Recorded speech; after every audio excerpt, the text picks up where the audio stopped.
네, 오늘 시편 2편 말씀으로 말씀 같이 나누겠습니다. 만왕의 왕이신 예수님에 대해서 함께 나누겠습니다.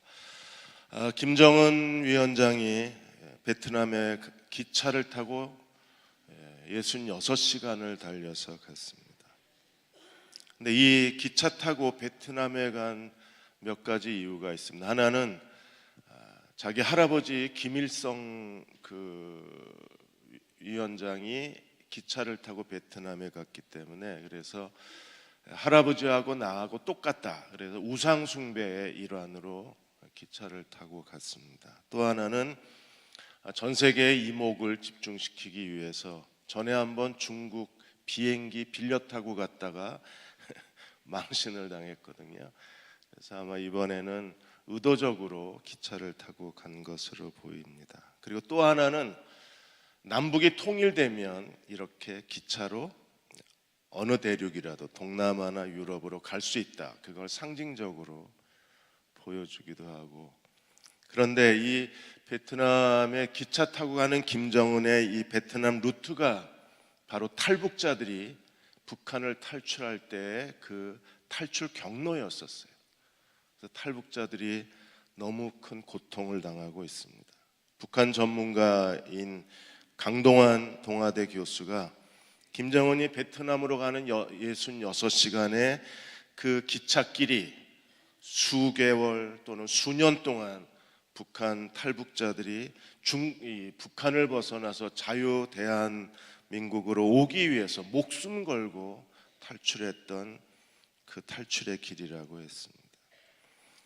김정은이 차창 밖으로 중국의 그 여러 마을들을 보면서 지나왔을 겁니다. 그런데 그 중국의 마을들은 북한을 탈출했다가 결국 중국 사람들에게 팔려서 거기에 노예처럼 살고 있는 수천 명의 조선족 여성들이 거기에 머물러 있는 곳이라고 했습니다. 지금도 탈북 여성들이 대한민국에 오지 못하고 거기서 팔려가고 있는 그 길을 김정은 위원장이 기차를 타고 온 거예요.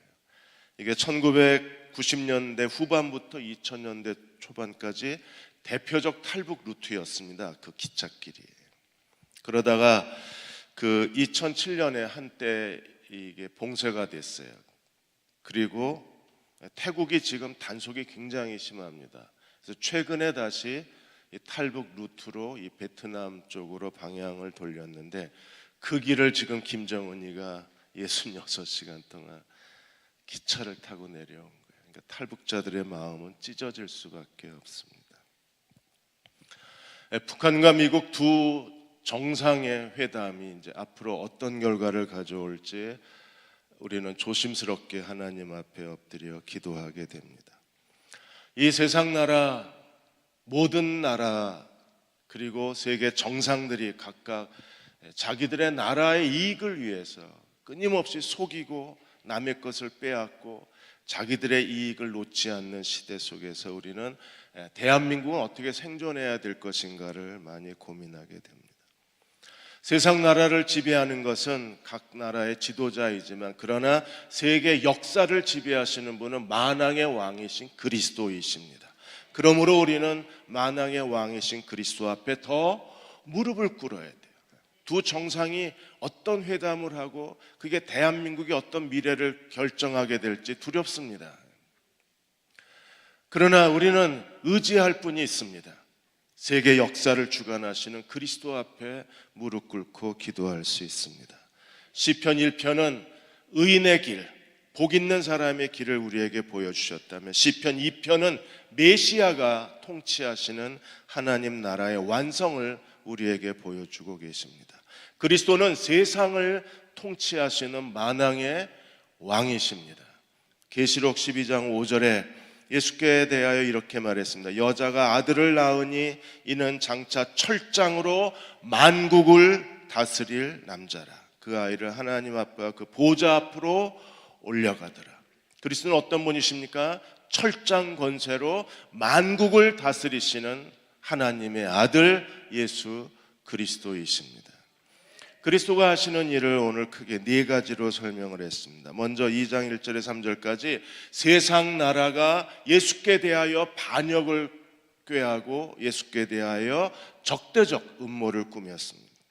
지금도 세상 나라가 하는 일은 하나님을 끊임없이 대적하는 일입니다. 2장 1절에 어찌하여 이방 나라들이 분노하며 분노한다는 것은 파도가 사납게 치는 걸 의미합니다. 거친 파도가 끊임없이 몰아치듯이 이방 나라들이 분노하며 민족들이 헛된 일을 꾸미는가, 공허한 일을 꾸미고 있다고 했어요. 그리고 2절에 보시면 세상 군관들이 나서며 관원들이 서로 꾀하여 여호와와 그 기름 부은 자를 대적하고 있다고 했어요. 세상 나라가 지금도 음모를 꾸미고 연합해서 대적하는 게 무엇입니까? 하나님과 예수 그리스도를 대적하고 있는 거예요. 그래서 오늘 본문을 가지고 사도행전 4장 25절 26절에 사도들이 이 말씀을 가지고 기도했습니다. 주의 종 우리 조상 다윗의 입을 통하여 성령으로 말씀하시기를 어찌하여 열방이 분노하며 족속들이 허사를 경영하였는고 세상의 군왕들이 나서며 관리들이 함께 모여 주와 그의 그리스도를 대적하는도다. 초대교회 때 세상 나라와 그리고 군왕들이 교회를 대적하고 그리스도를 대적하고 예수 믿는 사람들을 핍박하고 박해하고 그리고 감옥에 가두고 그들은 예수 그리스도를 전파하는 것을 금지했어요. 지금도 세상 나라는 그리스도에 대해서 대적하고 그리스도를 아예 제거하려고 합니다. 기독교를 아예 뿌리째 뽑아버리려고 해요. 그리고 사탄은 교회 안에 온갖 분열과 다툼을 일으켜서 교회를 완전히 문을 닫아버립니다. 제가 어제 어떤 분들을 만나서 여러 대화를 하다가 성장하는 교회고 아주 건강한 교회였었어요. 그렇게 제가 생각을 하고 있었는데, 제가 잘 아는 교회인데 지난 1년 동안에 무려 교인이 1,500명이 줄었답니다. 지금 들리는 소식은 교회 안에 크고 작은 분열과 분쟁, 이게 굉장히 헛된 일이에요. 허사를 경영한다 그랬습니다. 아무것도 아닌 일들로 인해서 교회가 비틀거리고 교인들이 빠져나가요. 그리고 교회 재정이 크게 줄기를 시작합니다. 교회 재정이 줄으면 어떤 일이 벌어집니까? 두 가지 일이 벌어져요. 하나는요, 목회자들을 다 구조조정합니다. 어느 날 갑자기 목사 전도사들이 그만둬야 돼요. 또 교회가 재정이 줄면 또 하나 일어난 현상이 무엇입니까? 선교를 다 지원을 중단해버립니다. 이런 일들이 지금 수도권에 있는 교회들에게 일어나고 있는 거예요. 이게 사단의 전략입니다. 세상 나라들의 하나님께 대한 적대입니다. 기름 부은 자들을 대적한다 그래서 예수 그리스도가 기름 부으신 메시아이십니다. 그리스도를 대적하는 일들이 일어나고 있는 거예요. 그들이 3절에 그들이 원하는 건 무엇입니까? 맨 것을 끊고 결박을 벗어버리자. 하나님의 통치 그리고 하나님의 진리를 그들은 거짓 것으로 바꾸려고 하는 겁니다. 지금 세상 나라가 마지막으로 꾸미고 있는 거대한 음모가 무엇입니까? 하나님의 창조를 완전히 다 뒤집어 버렸어요. 하나님이 인간을 창조하셨다. 그런데 원숭이 한 마리 갖다 놓고 진화론으로 바꿔버렸습니다. 하나님은 남자와 여자를 창조하셨습니다. 근데 동성애로 인하여 트랜스젠더로 인해서 양성평등으로 인해서 하나님의 남자와 여자의 창조를 뒤집어 버렸어요. 이게 하나님과 그리스도를 대적하는 행위입니다. 그로 인하여 복음 전파되는 것이 점점점 약화되는 거예요. 최근에 영국 정부가 성을 전환하겠다는 아이들이 무려 4,000%가 증가했어요. 나 성전환할래 라고 말하는 아이들, 성전환 시켜주세요 손든 아이들이 4,000%예요. 2009년 10년 사이 1년 동안에 성전환 하겠다고 손든 아이가 97명밖에 없었어요.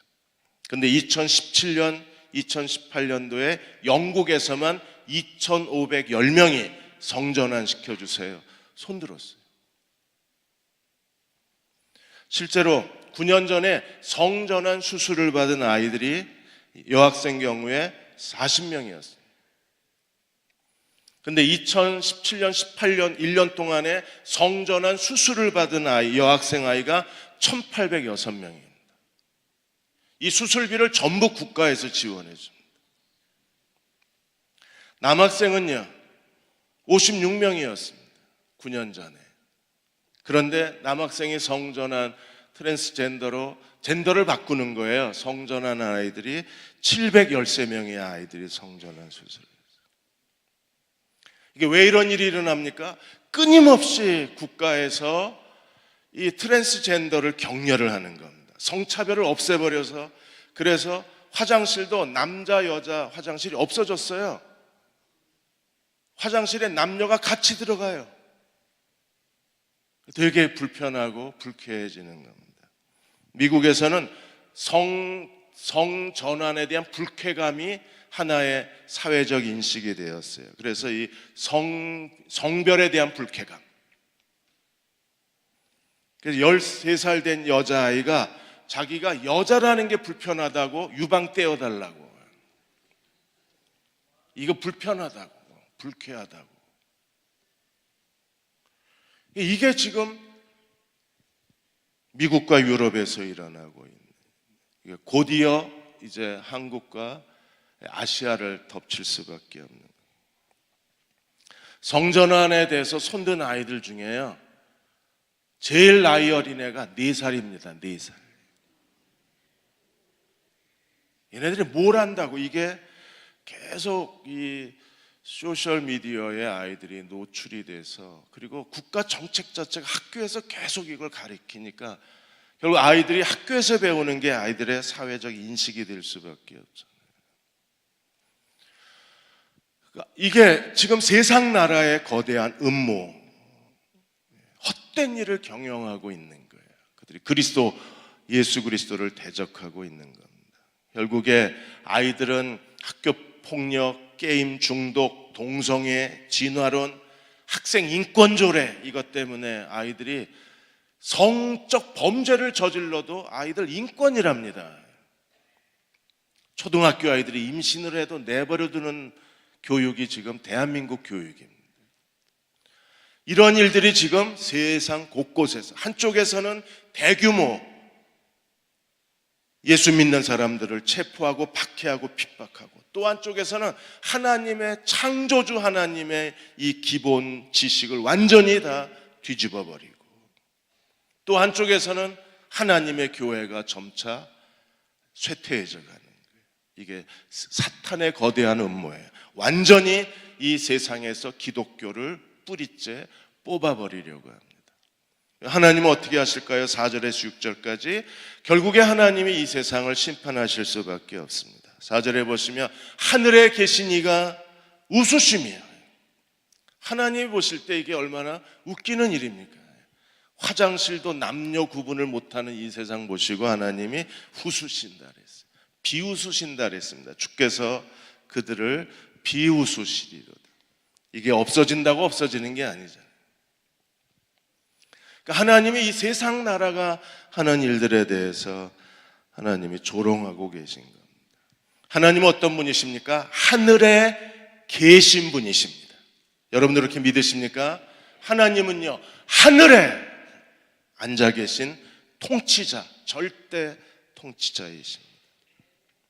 보좌에 앉아 계셔서 지금도 하나님이 세상 나라의 역사들, 인류의 역사를 통치하시고 다스리고 계신 주권자이십니다. 그분이 지금 이 땅에서 벌어지고 있는 일들을 보시고 비웃고 계신다 그랬어요.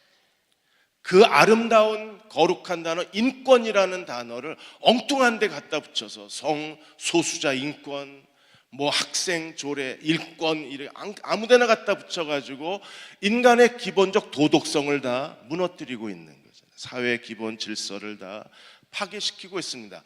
어디까지는 정말 아이들의 인권이 보장돼야 합니다. 성소수자 인권이 인정돼야 합니다. 근데 너무 지나쳐 갔어요. 하나님이 그어놓으신 하나님의 진리의 선을 넘어가 버렸어요. 그리고 오히려 하나님을 대적하는 그런 행위가 돼버리고 만 겁니다. 그래서 하나님이 어떻게 하신다고요? 그냥 조롱하고 비웃고 계신 게 아니라 5절에 그때 분을 바라여 진노하사 그들을 놀라게 하여 하나님이 반드시 이러한 세상, 하나님을 대적한 세상을 하나님께서 분노하심으로 세상을 심판하시게 될 것입니다.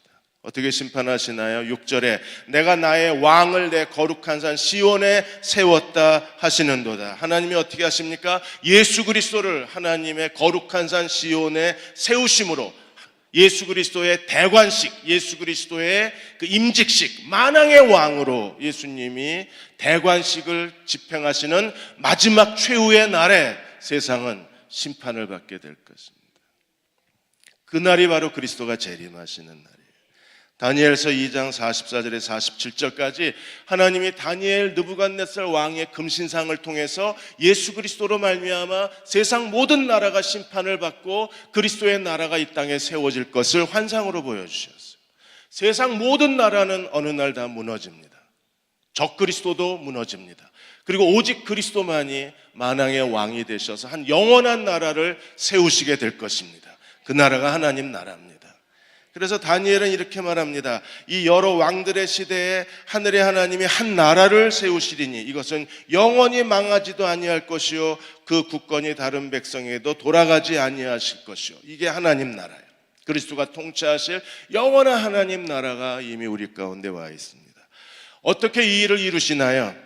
도리어 이 모든 나라를 쳐서 멸망시키고 영원히 설 것이라. 어떻게 해요? 손대지 아니한 돌이 산에서 나와서 쇠와 녹과 진흙과 은과 금을 부서뜨리고 왕께서 보신 것은 장차 이를 왕에게 알게 하시고 금신상에 금나라, 은나라, 동나라 그리고 진흙과 쇠나라 보이지 않는 돌, 다듬지 않는 돌, 예수 그리스도가 돌이 되셔서 그래서 그리스도로 말미암아 세상 모든 나라의 역사가 완전히 무너지고 망하고 오직 그리스도의 나라만이 영원히 서게 될 것입니다. 이걸 하나님이 느부갓네살 왕의 신상 환상을 통해서 보여주시고 다니엘이 이걸 해석하게 하신 거예요.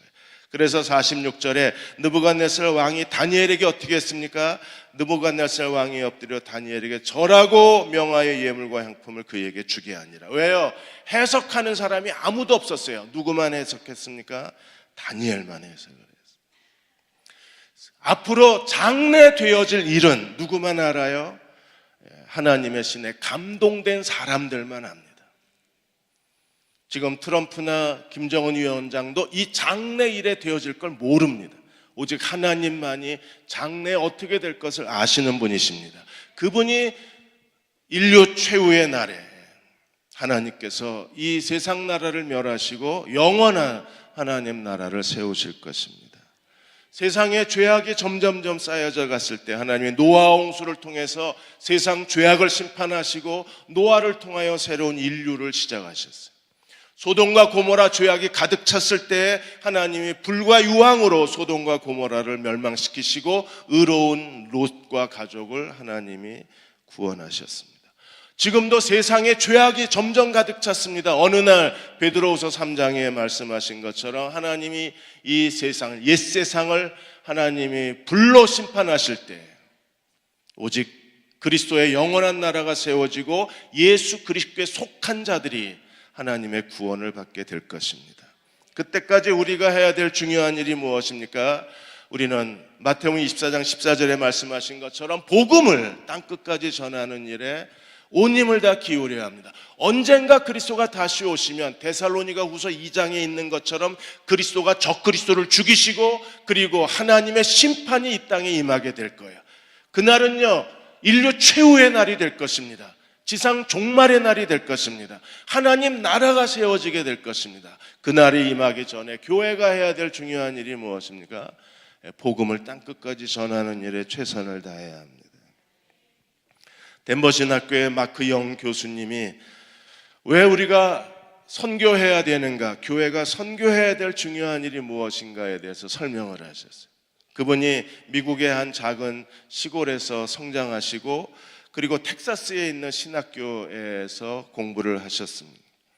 그때 신학생들이 폴란드에 단기 선교를 가게 됐는데 단기 선교회를 다녀와서 이 마크 영 교수의 인생이 완전히 바뀌었어요.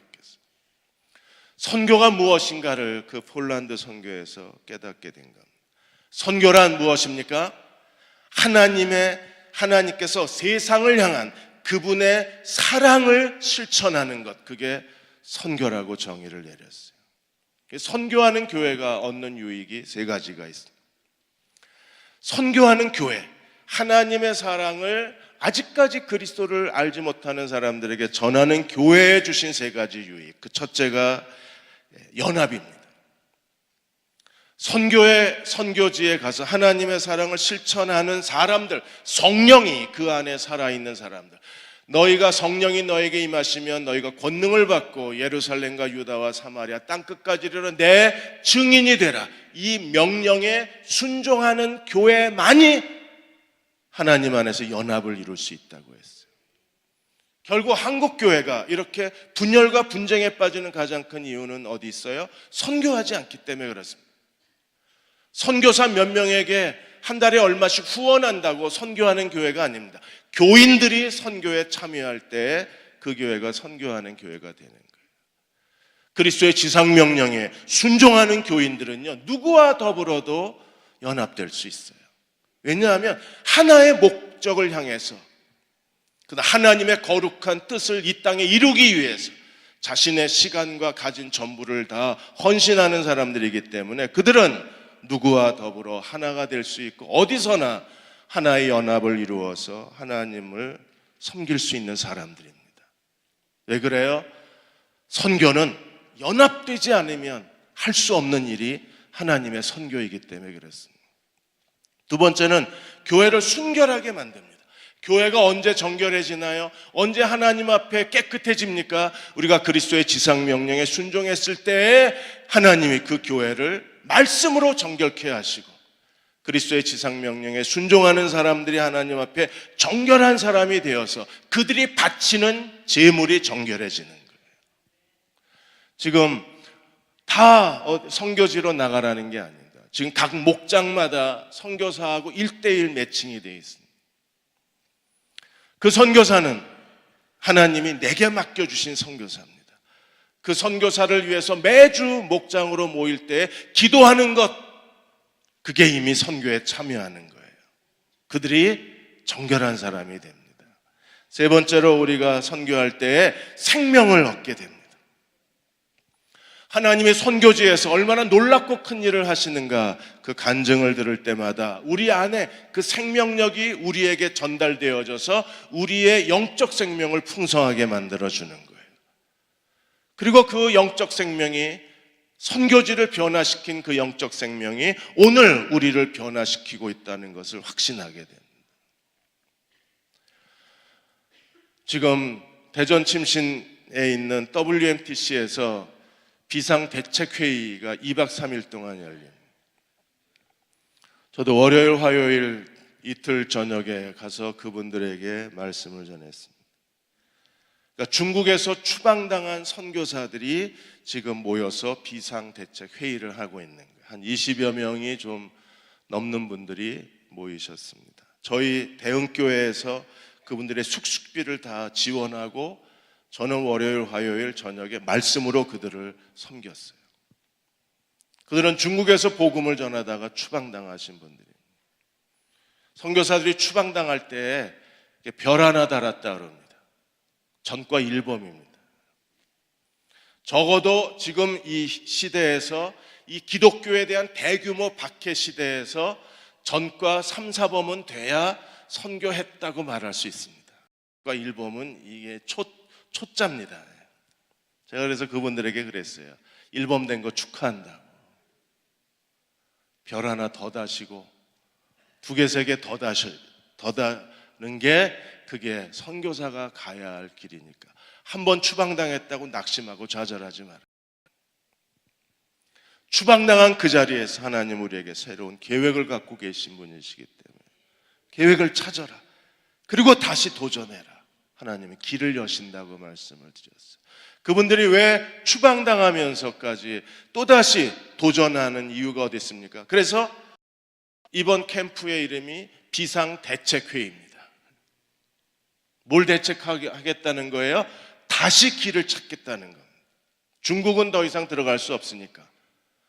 다른 나라에 사는 중국인들을 대상으로 해서 하나님이 보여주시는 곳에 하라는 일에 순종하겠다고 그들이 무릎을 꿇은 겁니다. 왜 그렇게 해야 되나요? 그리스도가 오실 때가 얼마 남지 않아서 그렇습니다. 세 번째로 7절에서 9절까지 그리스도가 하시는 일이 무엇인가를 우리에게 보여주고, 만왕의 왕이신 그리스도가 지금 하고 계신 일이 뭐예요? 이게 모든 족속과 방언과 민족과 나라가 주님께로 돌아와 예수 그리스도 어린 양 보좌 앞에 무릎 꿇는 그 영광스러운 하나님 나라를 위해서 지금 주님이 기도하고 계십니다. 7절에 명령을 전하노라. 여호와께서 내게 이르시되 너는 내 아들이라. 오늘 내가 너를 낳았도다. 오늘 낳았어요? 하나님이 예수님을 오늘 낳으셨나요? 오늘 낳으셨다는 건 무엇입니까? 하나님이 예수님을 지극히 높이셔서 하나님의 영광스러운 만왕의 왕으로 즉위식을 하셨다는 거예요. 예수님이 2000년 전에 십자가에 죽으시고 부활하신 이후에 하나님께서 어떻게 하셨어요? 예수님을 지극히 높이셔서 모든 이름 위에 뛰어난 이름을 주셨습니다. 그게 오늘 내가 너를 낳았다. 마침내 그리스도가 자기를 낮추시고 십자가에 죽으시고 말미암아 하나님이 예수님을 지극히 높이셔서 모든 이름 위에 뛰어난 이름, 만왕의 왕, 만주의 주로 그리스도를 세우셨습니다. 이제 세상은 그리스도에게 돌아와 자기의 죄를 회개하면, 그리고 죄를 용서받고 그리고 하나님의 백성이 될 수 있는 구원의 길이 열렸어요. 그러면 이제 예수님이 하실 일이 무엇입니까? 8절에 내게 구하라. 내가 이방 나라를 내 유업으로 주리니 내 소유가 땅끝까지 이르리로다. 내게 구하라.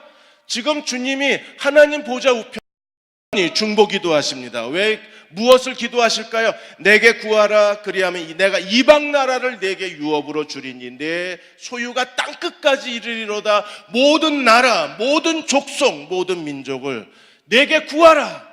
하나님이 그리스도에게 주시겠다고 약속을 하셨습니다. 그러므로 지금도 전 세계에서 그리스도가 기도하는 가운데 두 개의 목적어, 이방 나라, 땅끝. 하나님이 그리스도가 우리에게 남겨주신 지상명령이 무엇입니까? 너희는 모든 온 천하 만민에게 다니며 복음을, 모든 족속을 제자로 삼으라. 땅끝까지 내 증인이 되리라. 이 일을 위해서 지금도 주님이 기도하고 계신 거예요. 하나님의 예수님이라고 할지라도 하나님께 기도해야 하나님이 주십니다.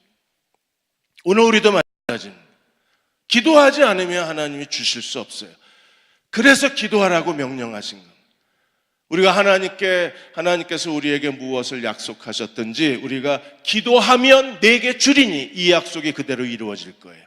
주님도 그래서 지금 기도하고 계신 겁니다. 그리스도에 따라서 주님이 내게 주리라 두 가지를 약속하셨는데 이방 나라를 주고 땅끝을 주겠다고 약속을 해주셨어요. 누구를 통해서 그 일을 이루시나요? 선교하는 교회를 통해서 하나님이 그 일을 이루실 것입니다.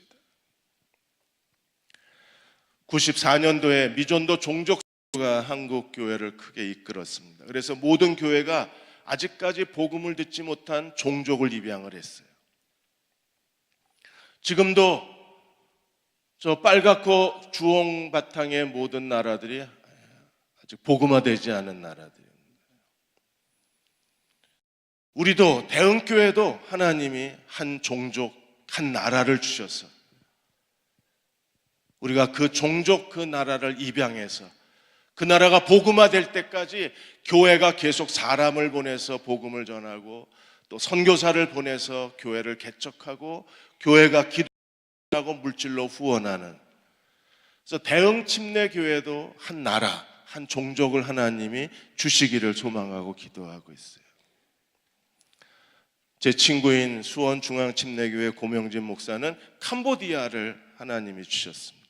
그래서 그 교회는 지금 넘게 캄보디아에 선교사를 보내고 캄보디아에 선교센터를 세우고 고명진 목사도 캄보디아에 가서 매년 대규모 전도 집회를 하고, 그 교회에 있는 교회 각 부서도 캄보디아에 단기 선교를 해서 캄보디아가 까지 이 교회는 계속해서 사람과 물질과 기도를 그 땅에 쏟아놓는 거예요. 너무나 멋진 일이지 않습니까?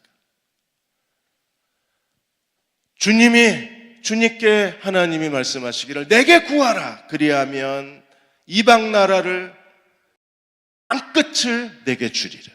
오늘 우리도 하나님 앞에 구해야 합니다. 하나님이 대흥교회에 어떤 민족을 맡기시고 어떤 종족을 맡기실지 어떤 나라를 맡기실지 우리가 구하면 하나님이 주실 거예요. 그리고 우리의 유업이 되게 해 주실 것입니다.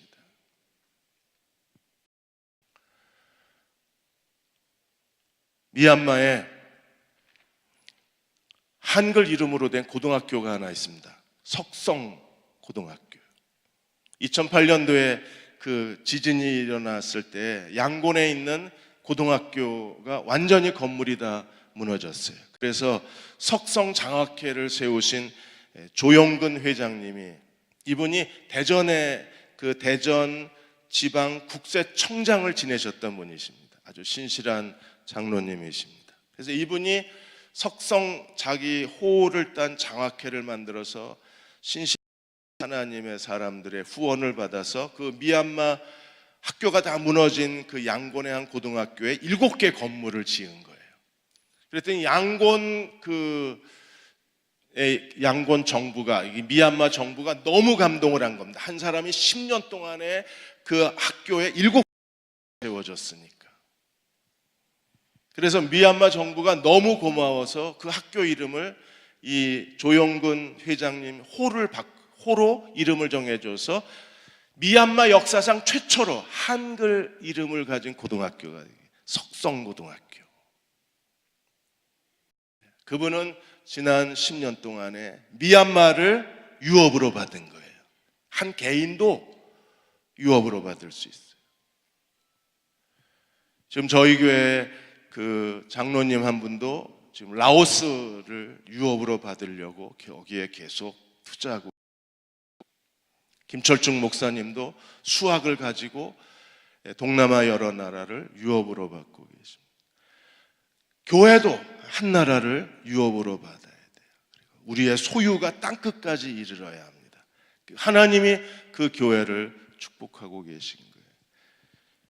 여의도 침례교회 국명호 목사님, 장모님이 저희 교회에 출석하고 계신데, 여의도 침례교회는 중앙아시아를 유업으로 받았어요. 중앙아시아 신학교, 중앙아시아 목회자들의 교회 개척, 여의도 침례교회가 지금까지 거기에 기도와 물질과 모든 사랑과 교회의 모든 에너지를 거기에 쏟았어요. 우리도 천국 갈 때 뭐 하나 가지고 가야 되지 않을까요?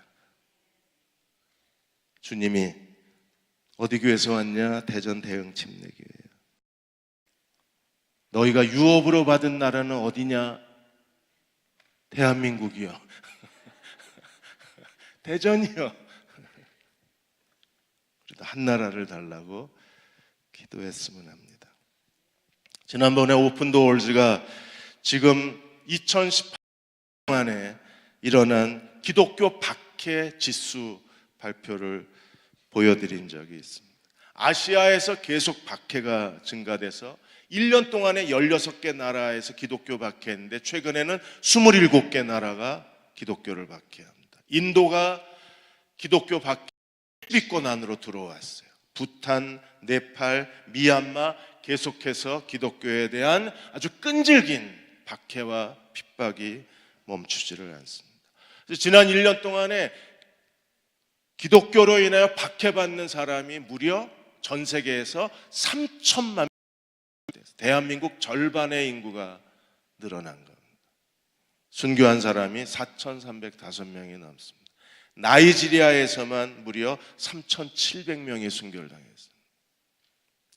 이렇게 죽음을 당하고 핍박을 당하고 재산을 잃어버리면서도 그들은 신앙을 버리지 않고 끝까지 그리스도를 믿는 믿음을 지켜가고 있어요. 누군가가 이들의 보호자가 되어줘야 하고, 누군가가 이들의 목자가 되어줘야 하고, 누군가가 이들과 함께 하나님 나라를 건설해야만 합니다. 성장한 교회들이 오늘 이 시대에서 을 감당해야 돼요.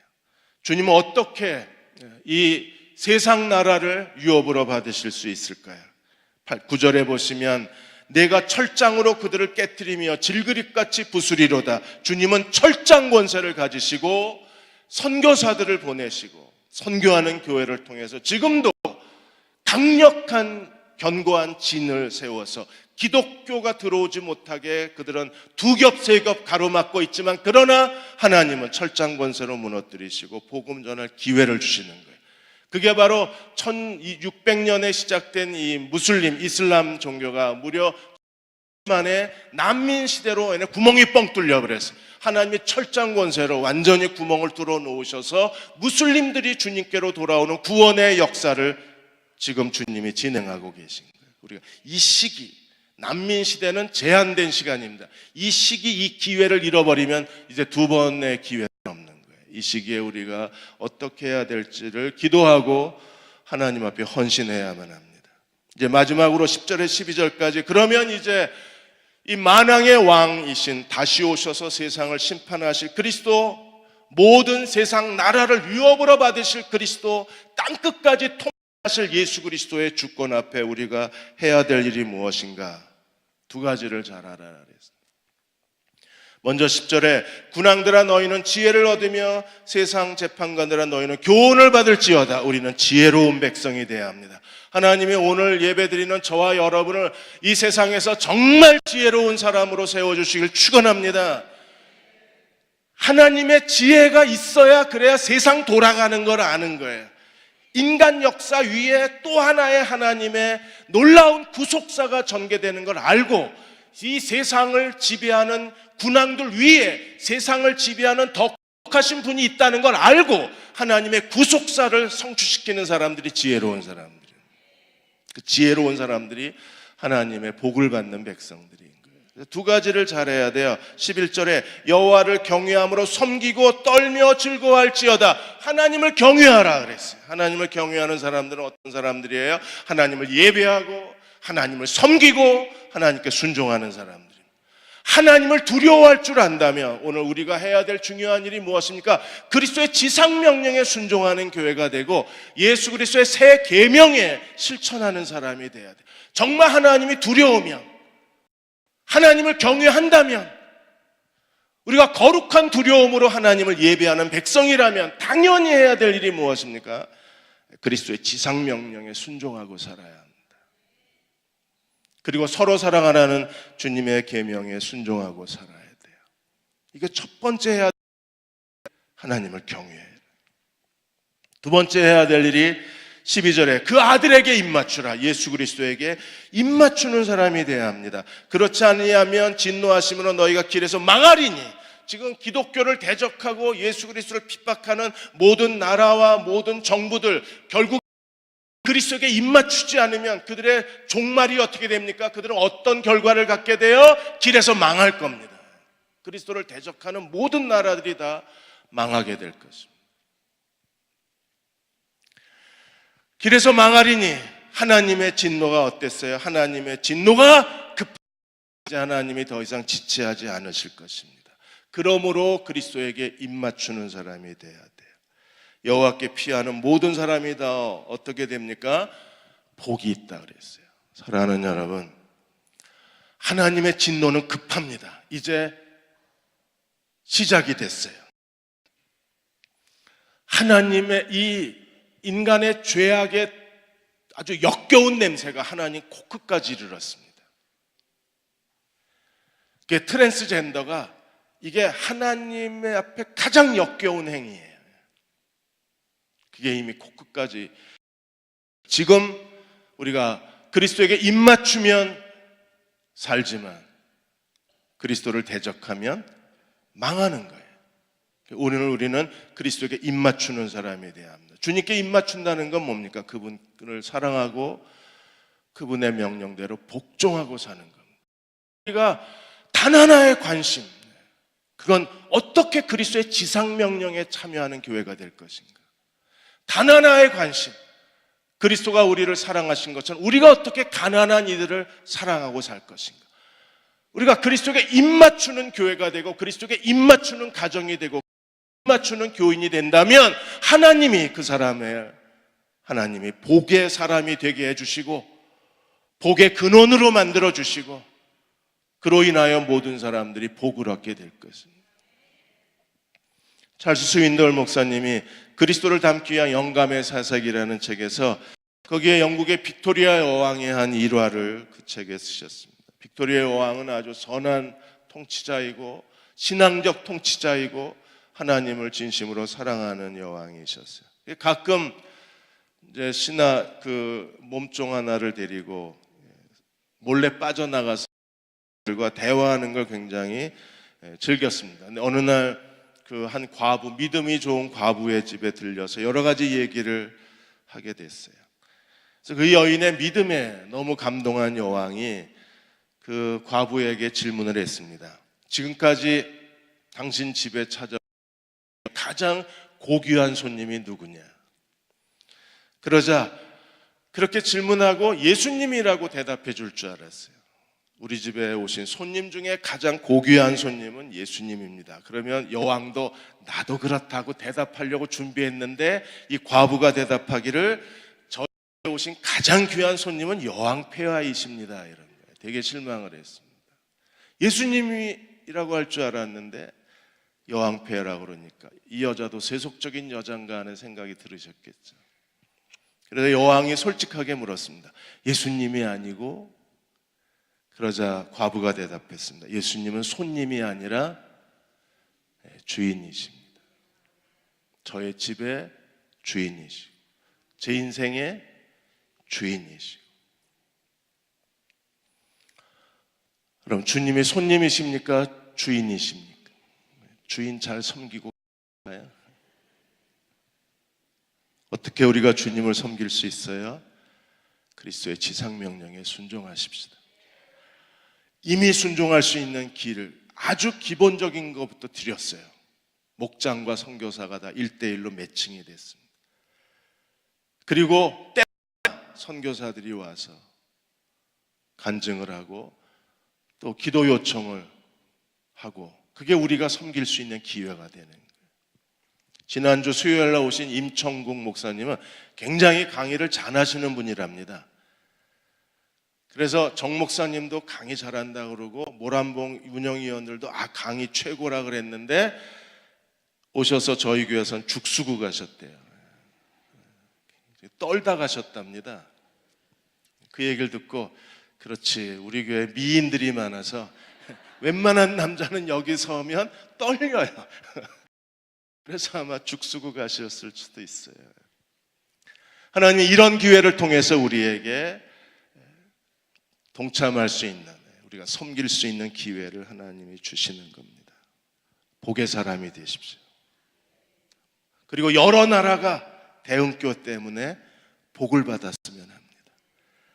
그리고 여러분 곁에 있는 사람이 나 때문에 복을 받게 해주십시오. 하나님이 복의 근원으로 세워주시는 저와 여러분 되시기를 주의 이름으로 축원합니다.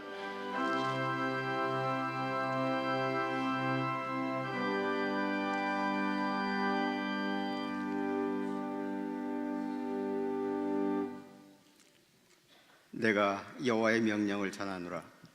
여호와께서 내게 이르시되 너는 내 아들이라. 오늘 내가 너를 낳았도다. 주님께 저희 아버지가 되시는 것을 감사를 드립니다. 이제는 우리 주 예수 그리스도의 은혜와 아버지 하나님의 크신 사랑하심과 성령의 교통하심이 주의 말씀에 순종해서 땅끝까지 이르러 범전하기 원하는 귀한 지체들을 위해 이제부터 영원토록 함께 하시옵기를 간절히 축원하옵나이다. 아멘.